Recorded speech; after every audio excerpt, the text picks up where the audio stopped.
back, everyone. You're watching We Heart Therapy, the special series EFT Talk. I'm your host, Dr. Annabelle Bugatti, licensed marriage and family therapist and certified EFT supervisor and therapist here in fabulous Las Vegas, Nevada. I am super excited to welcome back to our show. We have Dr. Leanne Campbell. She's a psychologist in Canada. She's located in British Columbia in Vancouver Island. And she's actually one of the co-founders of the Vancouver Island Center for Emotionally Focused Therapy. And she's also a certified EFT trainer. And she was actually back in grad school with Sue Johnson. And she was one of the original crew for EFT. And I know that she and Sue have been doing EFIT for a long time. And she's been such an important part of pioneering EFIT. And so we're just so excited to have her on our show today. And we are going to be talking today about emotionally focused therapy for individuals. That's what EFT is. And specifically using EFT for individuals with trauma. So we are treating trauma in session using EFT. So thank you back. Thank you for coming back, Leanne. Thanks for being on our show again. Thank you so much, Annabelle, a friend, for that lovely introduction and for welcoming me on your show again. So yes, I started back in the 80s with Sue in graduate school. We were among others, was one of the original therapists in some of the studies looking at the empirical efficacy of emotionally focused couple therapy. And from the very beginning, we've been doing individual therapy as well from an EFT attachment focused, emotion focused perspective, but it's with Sue's ATIP book that it has become formalized.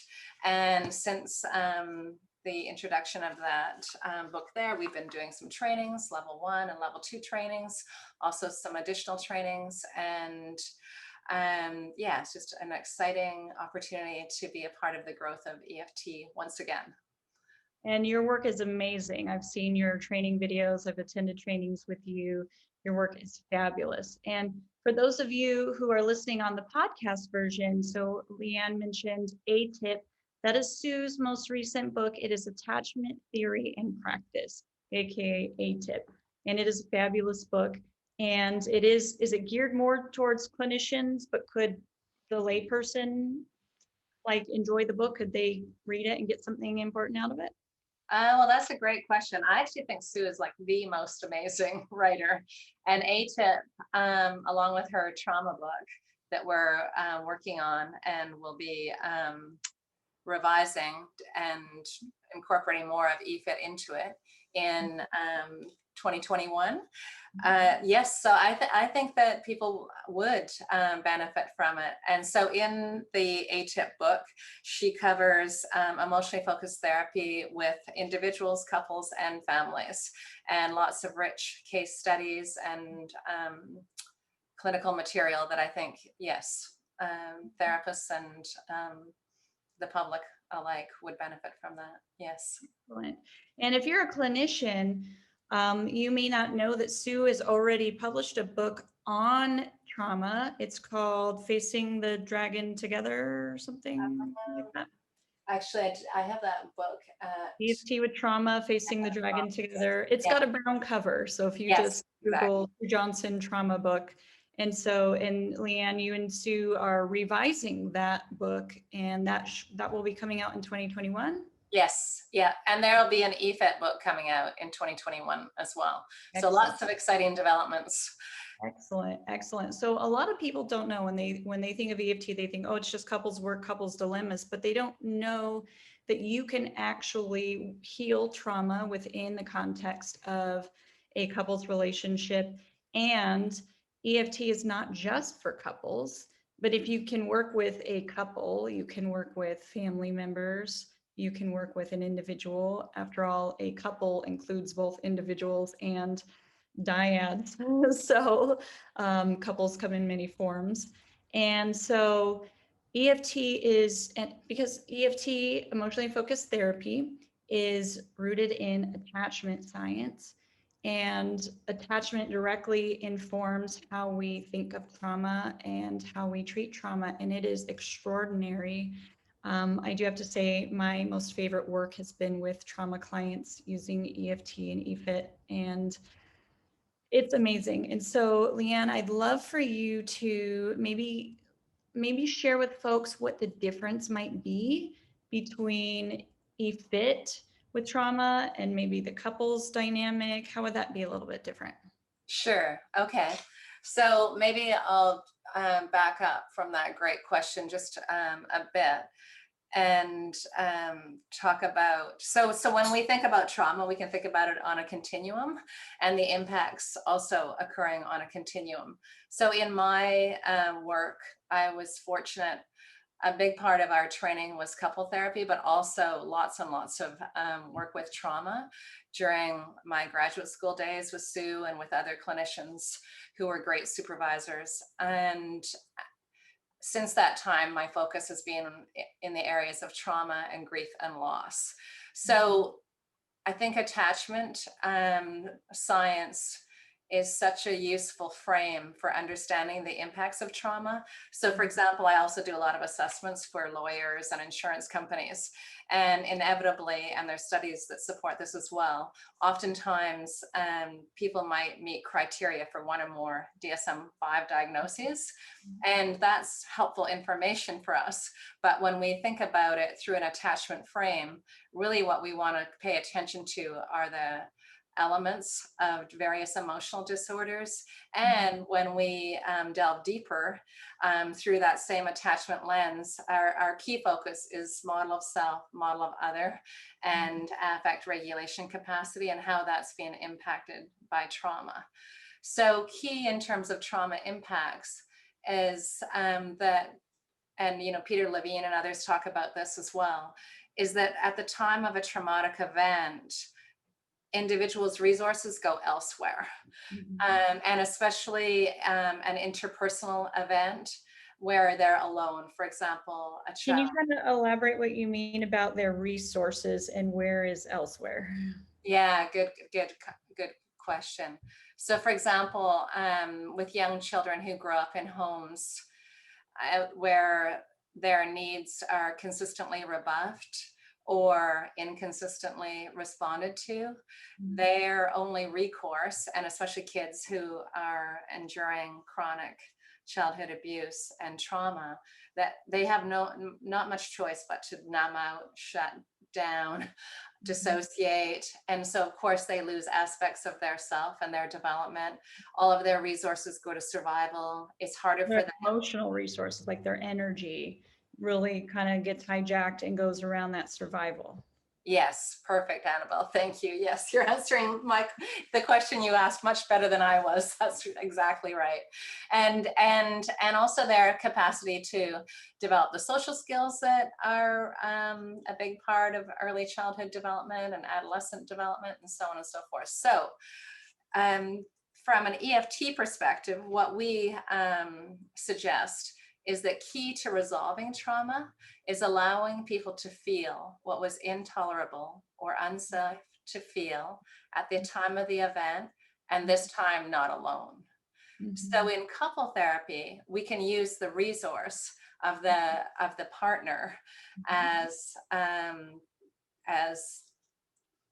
a resource, an emotional, kind of like a emotional airbag or emotional support, a safe place to land, soft place to land.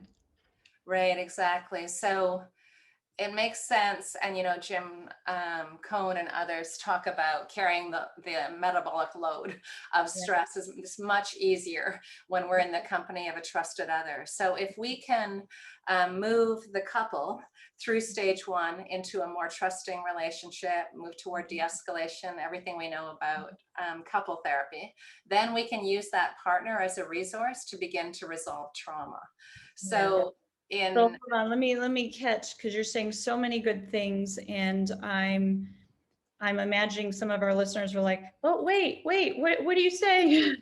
So some first important things is that what I heard you say, and please correct me if I'm off, is that in EFT we're non-pathological, and while when you're doing assessments for trauma, while knowing if there's criteria for the DSM can be important, especially, if they need to be, ethically, you need to resource them with some higher level of care, or you're assessing for insurance or attorneys or whatever, and they kind of require that. But in terms of actually treating it, EFT takes a non-pathological stance.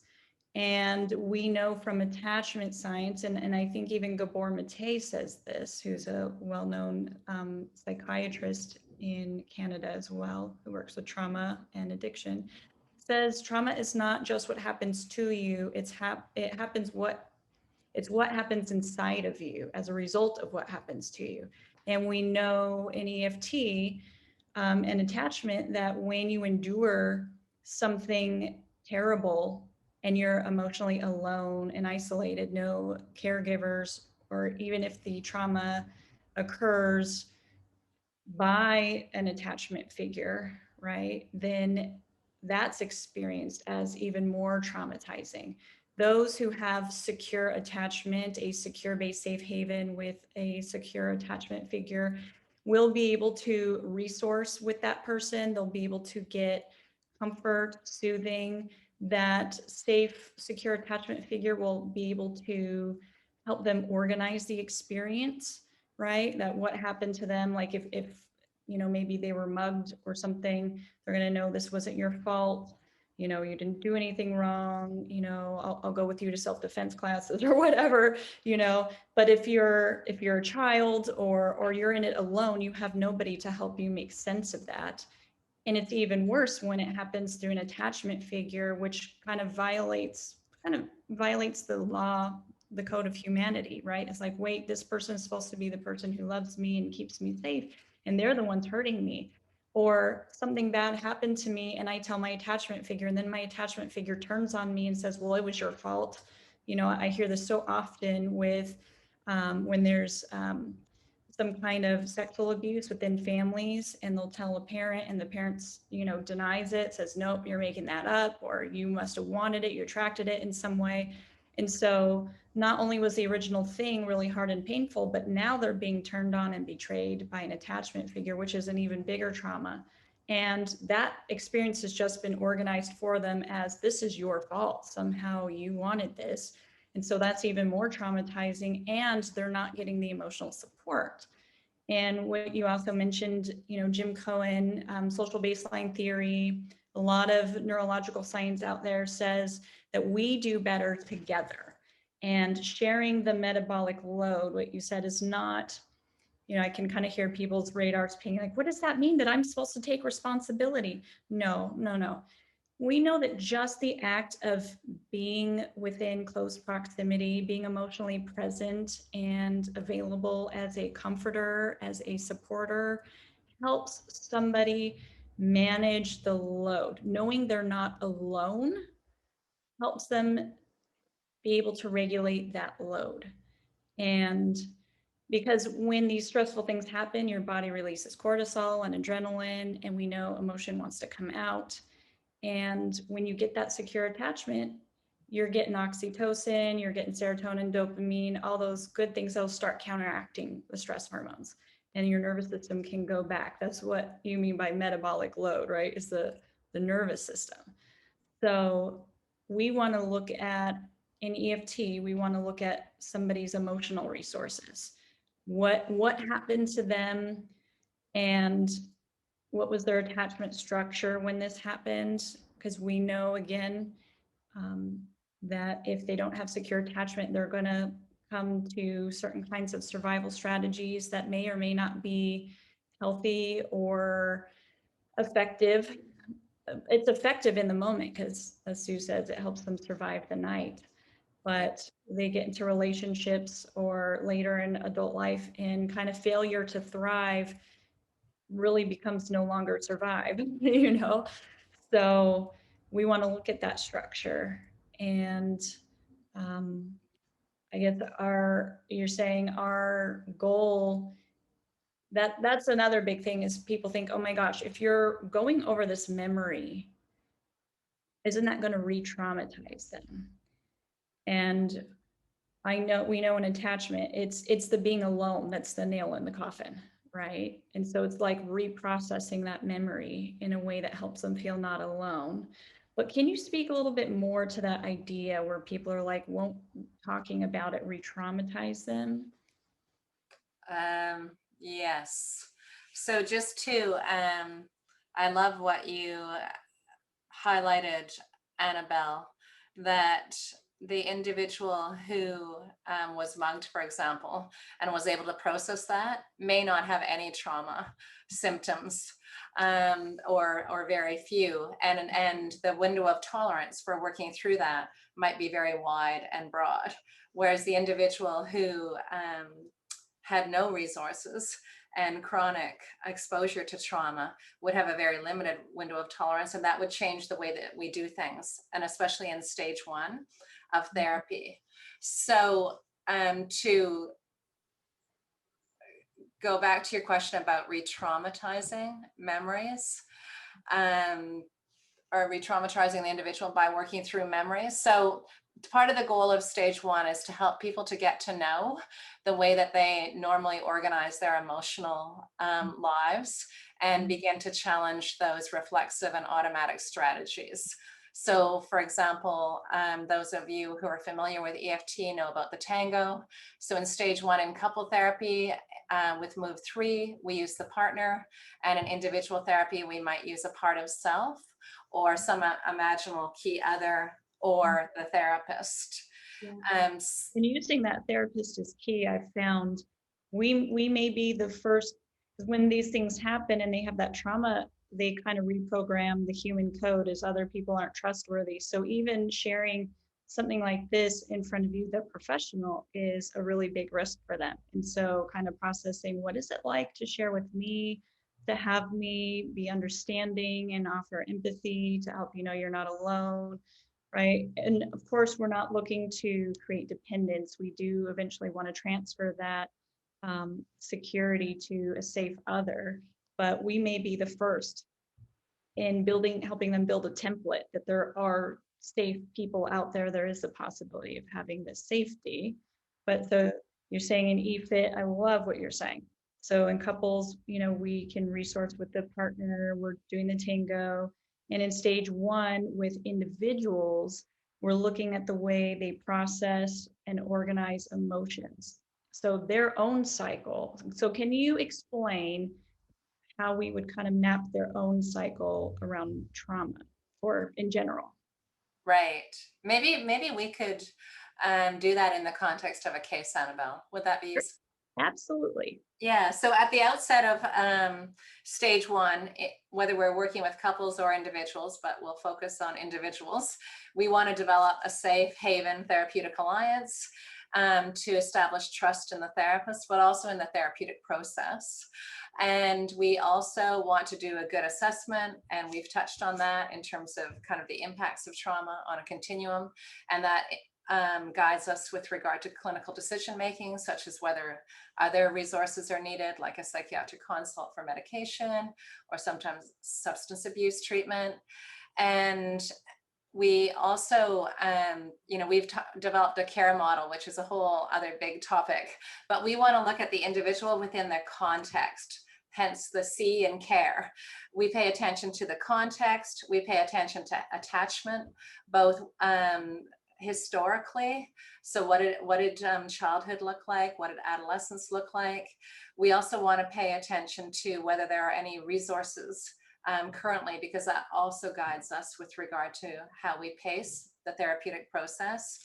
And of course, we focus on the alliance, both at the outset, the relationship, in care, both in assessment, but throughout the process. So in EFT, we say assessment and treatment merge, and emotion is central to emotionally focused couple therapy. So emotion is central, and it's essential to all therapy, right? It's because emotion lives in the nervous system, so it's the agent of change. We know that in distress, in trauma, in pain, that the actual logic center of the brain floods with peptides and shuts down, because again, attachment is part of our survival system. So it's rallying all your energy towards survival. So we've got to, when we say emotionally focused, we're really working in the survival system. And that's where we have to create the change. So carry on. Exactly. Thank you, Annabelle. Lovely. Exactly. That's right. So emotion is key. So we pay attention to how people speak about their narrative, whether there are gaps in their narrative. We pay attention to whether, their emotion is congruent with what they're sharing. So we focus on process and content. And so at the end of stage one, we would expect fewer symptoms. We would expect, in this case that I'll refer to, I'll call her Sandy. At the beginning, she had high suicide risk. By the end of stage one, that also had diminished. She had made more contact and had a bit more compassion for herself, but she still hadn't worked through some of the key traumatic memories. And there is a session that's available on our website if people are interested, and it's been a part of our trainings in EFIT levels 1 and 2 as well, level 1 in particular. But to answer your question about whether it can be re-traumatizing, so it is true that pacing and sensitivity to that very key question is critical. So if I just take you through the scene, basically what happened is she came to session, and this was in April when we had just arrived on Zoom. This session had been scheduled for an in-person session, but we weren't able to do that. And she talked about various memories coming up, which is common with trauma. And one memory leads to another and another and another. But in therapy, as always, we want to focus. So I asked her about the memory that had been coming up most, and she shares about an experience of childhood sexual abuse. And what am I trying to do? I want her to be able to process that at an emotional level, something she would have never been able to do as that little 8-year-old at the time of the event. You're organizing it for her. And I find that the flashbacks are keys that there's, kind of like when Sue says with regular non-trauma clients that, there's a good reason why people do what they do. And so adapting that in trauma, there's a good reason why this memory is coming up, right? And so what I often do is I look for the attachment experience around that trauma. What did it mean to them? How did they process that originally? And we kind of reorganize that on that emotional level. I've never had a client be re-traumatized by the sharing of a memory, by the way, guys. In fact, this work has been amazing. This reprocessing and organizing, exactly what you're saying, Leanne, going through these memories. And sometimes you'll have couples and suddenly one will have this flashback to childhood. Grab that, just like when couples get stuck in the cycle, they bring back some past event. That flashback is coming because it's alive in the present.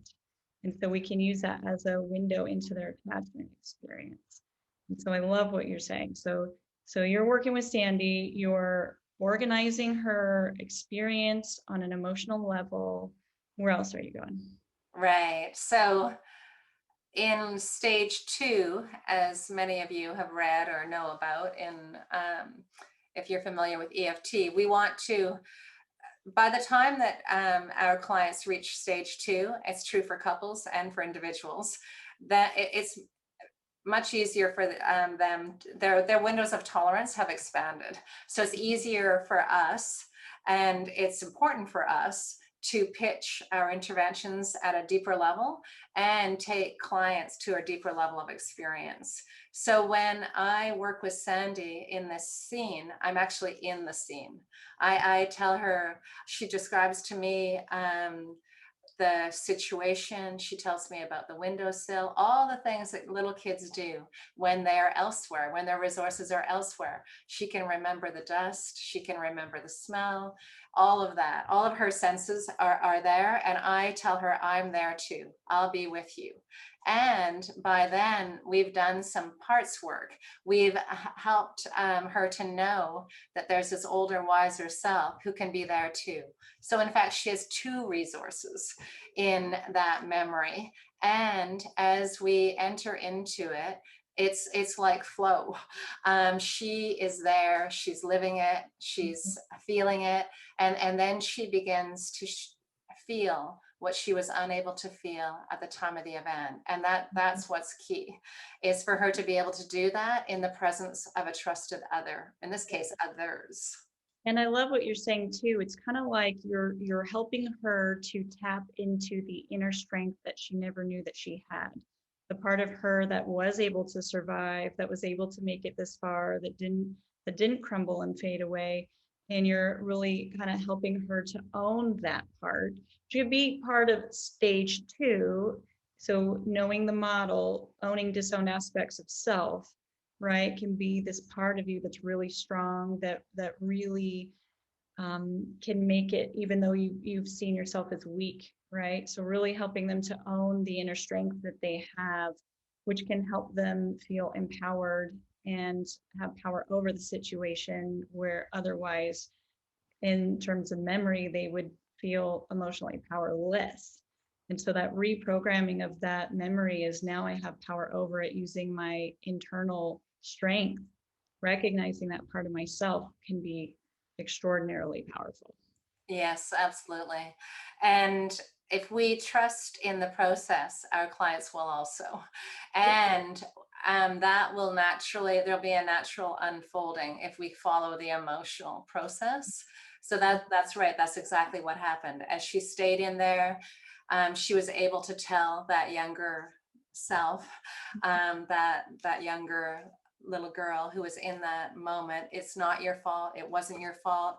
And she's able to repeat that. I have her repeat that, and that's way more powerful coming from her as a resource than Yeah. coming from me. Because now she's starting to integrate, the inner shaming voice that's organized that as, this was my fault, I did something wrong, is now able to reorganize that as, it wasn't my fault, I didn't do anything wrong, right? And as those pieces come back to integrate as that whole, she's no longer that person who sees herself as, this was your fault, I did something wrong. And that's extraordinary. Exactly. Yeah, and so I'd love to get a little tactical with this case, if it's okay with this example. So if we can kind of go back to stage 1, and then we'll come back to stage 2. So when we're talking about doing trauma and we're tracking a person's cycle, and this can be kind of nuanced, we're always also assessing for, what is their emotional support like now? Like, who can they turn to? Who's available to them? Is there anyone safe? Sometimes they have safe others. Maybe they have a spouse who really longs to be a support to them, but because of their trauma, they've never known how to access that resource and really internalize their love and their protection. And or sometimes, because of the trauma, they've shut down the mechanisms that would cause them to be, they either like avoid, again, really getting close to people, keep them at arm's length, so they've not allowed themselves to develop any close relationships, or they've shut down the emotional mechanisms that would light up, that would say, this person's crossing your boundaries, you need to like not have this person in your life. They shut those down, then end up welcoming people and not setting boundaries with people who keep re-traumatizing them, and so it kind of keeps them in that cycle. So it's kind of nuanced, because you're looking at a within and between, like, what is their own, how do you handle emotions, like, when these things come up, when you experience distress, when your trauma comes up, what do you feel? What do you do with that? Who do you turn to? What strategies do you have to cope with that? Do you drink? Do you ride your bike? Do you read? What do you do? How do you kind of come out of it? And then, is there anyone else out there? How does this show up in your interactions with other people, right? So what is your dance with yourself and your trauma? And then how does this impact the way because again, EFT, we talk about the dance that humans do together. And we're never not in relationship. And again, we do better together. So we want to start checking the resources, planting or seeding attachment, right? How does this impact the way that you interact with human beings, right? Does this look like, well, when I get reminded of my trauma, I push away from people, like I don't even make friends with my colleagues, I keep to myself, I shut down. No one really knows me. I distance myself from family. I avoid romantic relationships, or maybe I self-soothe in relationships and run into relationships and accept people that need lots of care so that I have something to focus on and don't have to care for myself. It could show up a thousand different ways. Yeah. So we're kind of tracking that. What would you add to that, Leanne? Yes, well, that's a great point. In the case of Sandy, that's right. So when we do, the work of affect assembly and really making sense of that with regards to moves 1 and 2 of the tango, what is revealed is that the thing that happens for her is that she'll be triggered by her children or by her spouse, who she says are perfect. And that's right, she's not able to take in his love, for all the reasons that you articulated and referred to. And then she'll do things like lash out at them. She gets overwhelmed, she lashes out, she doesn't say, I need you, where are you, can you help me? None of that, because of her trauma history. She doesn't trust, and she also doesn't feel worthy of that negative model of self and other, which is so common.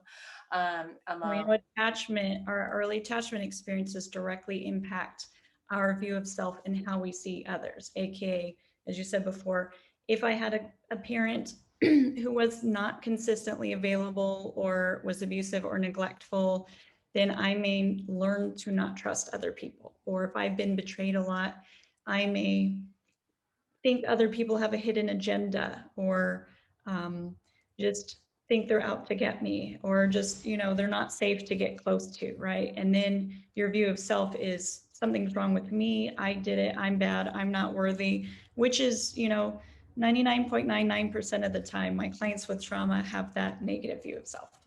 Right, exactly. So then she would lash out, and then everything that she believes about herself was reinforced, and she would go into what she describes as dark spaces, and she had pervasive and very rigid and strong thoughts about self-harm and how her family would be better off without her, that she was doing damage. So that was part of the challenge at the outset of therapy.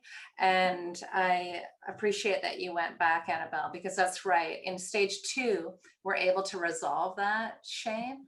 But in stage 1, much like in other aspects of EFT, our job is to contain it rather than actually begin to resolve it. And it's when she can see herself, her younger self, in a new light with compassion, that's the antidote to shame, that she can then begin to resolve that, and then in turn begin to take in the compassion and love that her partner has been trying for years to give. We can rely emotionally on others and access them as a resource in times of need, which we know is that hallmark of secure attachment. Sorry, my voice gets a little dry today, so it's a little crackly. So with stage 1 and stage 2. So let's talk the model. So you're talking about containment, right? And I do want to ask about kind of self-care, when because you start to touch things that are very, very raw, very tender. Things come to the surface. And so we want to talk about how to help the client outside of session. But really, it sounds like in stage 1, we're really assessing we're kind of measuring their window of tolerance, right? How much emotional experiencing can they tolerate? How in contact with their emotions are they? When they do feel emotions, do they spiral out, or do they shut down and try not to feel?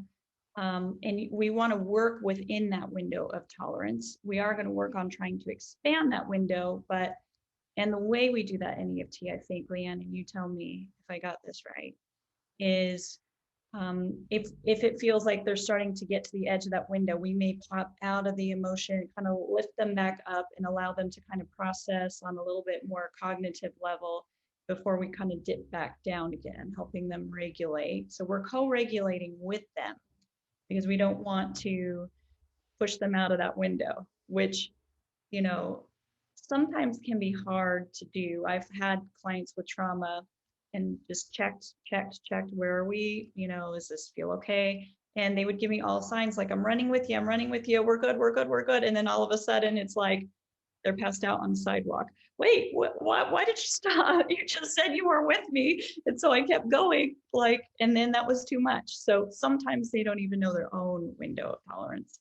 No, that's right. And I think that is actually a really key point, that we don't want to overshoot, but we also don't want to undershoot, because that'll keep people stuck and it will diminish any kind of trust in the therapeutic process that they might have opportunity to develop.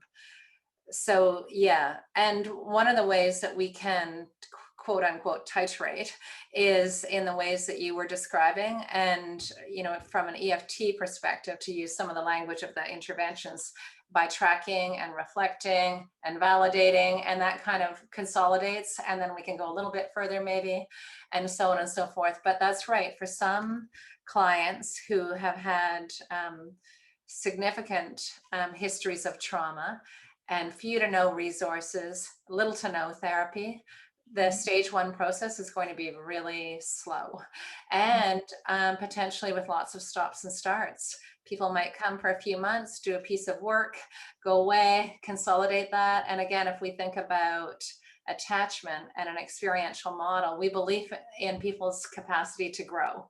And if we provide them with some type of foundation, they'll continue to do that. So it's okay if they take breaks between sessions. And again, if we think about attachment theory as a theory of development and personality, then it makes perfect sense that it's going to take some time, and that we'll need to be respectful of that.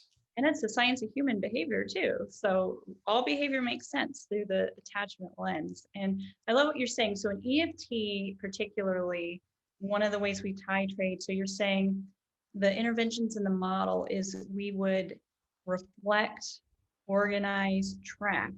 So if we sense that they're getting to the edge of that window, we're not going to try to expand and evoke. We're not going to try to heighten. We're going to kind of pull back and just organize, just track, organize, reflect. And then we'll assess from there, like, have they caught their breath enough? Can we go back to expanding a little bit? And it requires a mass amount of attunement. Like, you really have to attune. And, like you said, forgive yourself because sometimes the client doesn't know their own window, and they will say, this is okay, I can tolerate this, until they just snap in the next second. And you're like, oh no, and it can cause a rupture. I've had that happen. And it can cause a rupture where they fall out of that window of tolerance, and they're like, I don't want to go anymore because you pushed me out of that window and it's just too much for me. And they shut down, and they go back to what they do in their own cycle. So just forgive yourself if that happens, and get supervision, and take it as a learning experience, but really do everything you can to attune to where the client is at.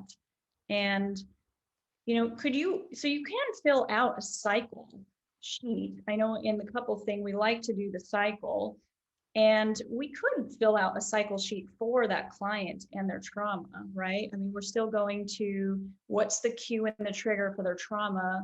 What's the limbic appraisal, right? The way that they make sense out of what does their body say about it? What's the emotional response? Then what do they do, right? And whenever they do what they do, what happens as a result of that? And then what's the meaning they make out of whatever happens? And then how does this cycle keep repeating? Is there anything else you would add to that? Yeah, so for example, going back to Sandy, it's true that her family would recoil, she'd push them away, they'd retreat, they'd, just like we hear about in couple therapy, we hear the same thing from family members, that they feel like they're walking on eggshells. And again, this only reinforces her self-loathing and her perspective that they would be better off without her. But just to go back, also, Annabelle, to what you're saying about overshooting. So an example of that might be a client who is moving into an experience, and this might be really at a minimal level, but nonetheless, reaching the edge of that client's window of tolerance. And you might see that client dissociate, for instance. So one of the things that we can do, and this isn't unique to EFT, but is to ground the person. So can ask questions like, where are you? What just happened? Can you hear my voice? Can you feel me here with you? Are you able to pull yourself back? What happens when you pull yourself back? So develop, and that I think also impacts the individual's trust in the therapist and self and the process. And also, you kind of gave an example. I think that you weren't maybe fully serious about how far it could go, because that is part of attunement, is watching where your client is, and ideally, that's right, not overshooting, but bringing them to the edge, the leading edge of their experience, that will allow them to stretch that window of tolerance. And then in stage 2, move more deeply into some of the painful material that really has shaped models of self and other. Yeah. I mean, if you know the client's at their edge, you definitely don't want to push farther. I think it can only happen on accident when the client is saying, yes, I'm with you. Yes, this is Oh, I okay. see. And take a step. And then it's like, nope, that totally was not okay. Right. So, sometimes they don't even know their own, as best as you try to coordinate those signals and be super clear. But, I love what you're saying about grounding them. It's really about bringing them back to the present moment, letting them know that there's safety, that they're safe, there's no harm. You find this in like somatic experiencing and those things, is you're just bringing them back to the here and now. It's safe.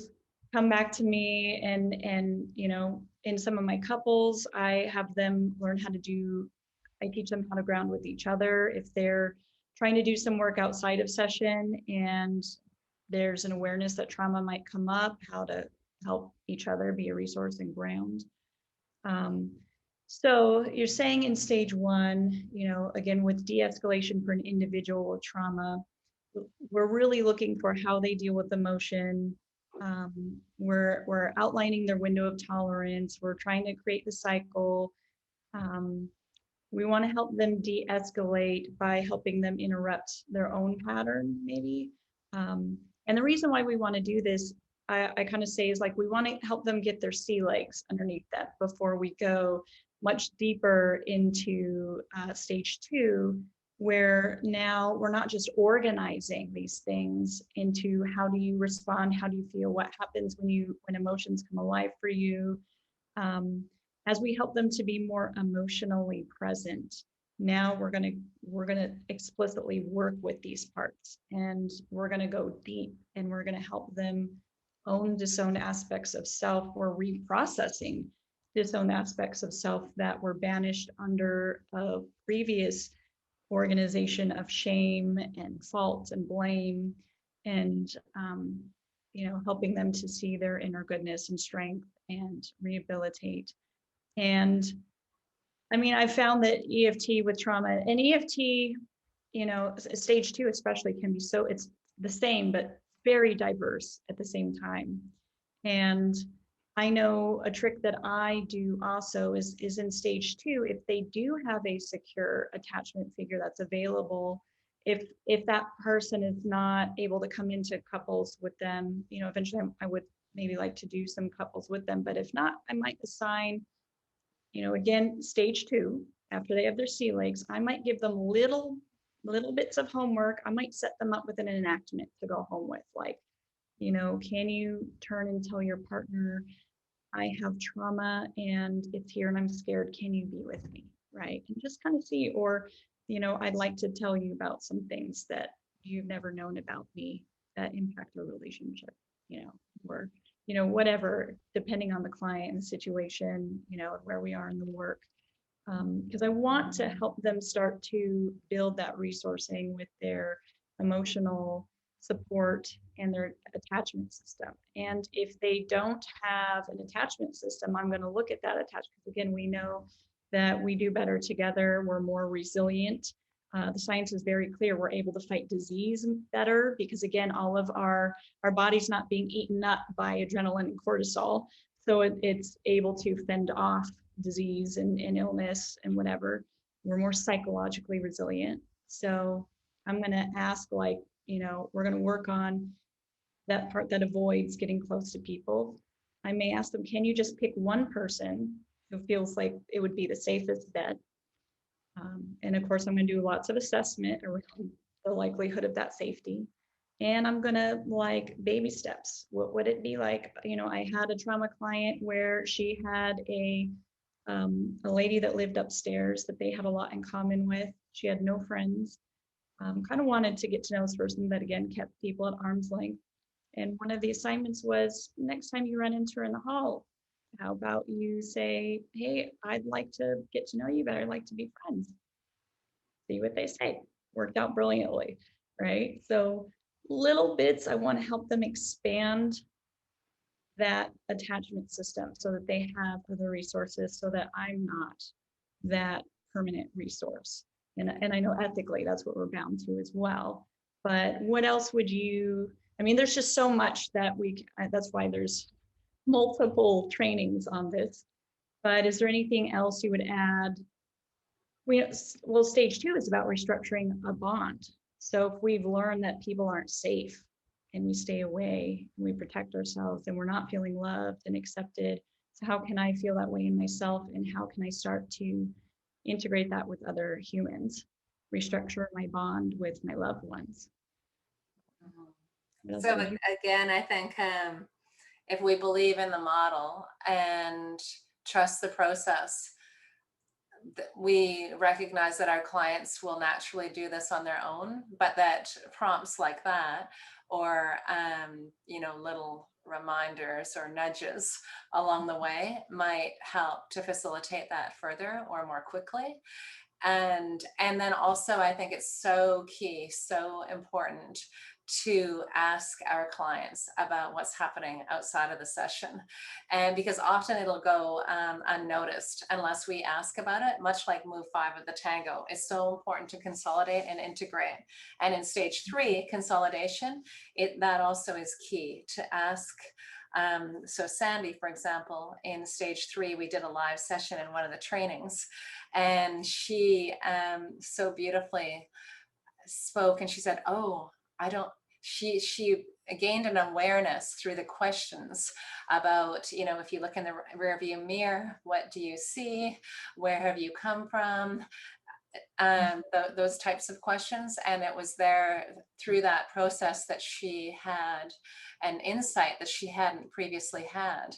And that was that she actually, for the first time, after many years of being with her partner, was aware that she was beginning to take in the love that he had been striving to provide for all those years.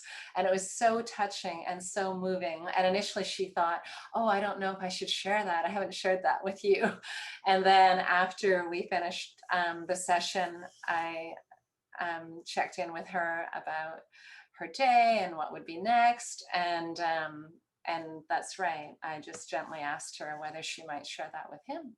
And then, in follow-up, she told me that they had gone out for lunch and she had talked to him about that. And it's just amazing. And it's kind of just like working with couples. We want to find out what's happening outside of session, because we want to know, is this work that we're doing in session making it outside of here? How's it impacting your life and improving your quality of living and functioning in relationships? So I love what you're saying, is that in stage 3 of EFT, which is the final stage, which is consolidation, you're helping them really consolidate a new narrative. I love what you said, looking in the rear view mirror, right? What's the new narrative? And again, the reason why we want to do this through the attachment lens, again, is because attachment is hardwired into our survival system, and it is literally the lens through which we experience the world. You cannot take it off. So we need to work with that lens. And doing this trauma work with clients, for me, it's been life-changing. because of the attachment context, it gives them so much more meaning and depth to the organization that they have, how they came to organize what happened, and how they're able to have a new narrative, a new way of organizing it going forward. It is just powerful. And I've seen my clients do some amazing things as a result of our trauma work. And it's become actually my favorite work. It's just so powerful. And just as a therapist, it just, to see people start to embrace their own goodness and their own inner light through the work that you do is amazing. I mean, it literally changes their life, and it's incredible. And I know we've got to wrap up, and quickly, I do want to remind people though that again, trauma is not just, people tend to think of trauma only in terms of like major events, like something very overt, like being raped, being mugged, a car accident, or neglect or abuse. But they don't recognize the subtle ways that can often be far more insidious that trauma can happen. Lack of consistent parenting or caregiving, betrayals, bullying, attachment trauma, basically trauma by other human beings that pertains to how we view ourselves. It can be some of the most powerful and life-changing kind of trauma. And so, yeah, and I think that's why it's so important to look at our individual therapy clients within their context, not just their family context, but their community, their broader cultural context, what it's like for them as an individual to live within that context and how that impacts them, both positively and negatively. Yeah. It's a holistic view, right? That's why I love attachment. EFT tells us how to use that attachment science, how to understand what's in front of us and how to intervene effectively. And it really is holistic. EFT already integrates aspects of other models, but it's been tested. We know why it works. We know how it works. It is very methodical, tactical, and strategic. So it's not like, oh, we just bring in a sprinkle of this and a sprinkle of that. It's very strategic, but it already is holistic and integrative and amazing.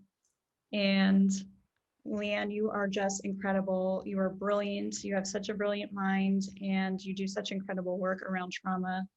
And you offer workshops and you have training videos. So can you tell everyone just where can we find you? Where can we see you? Where can we learn from you?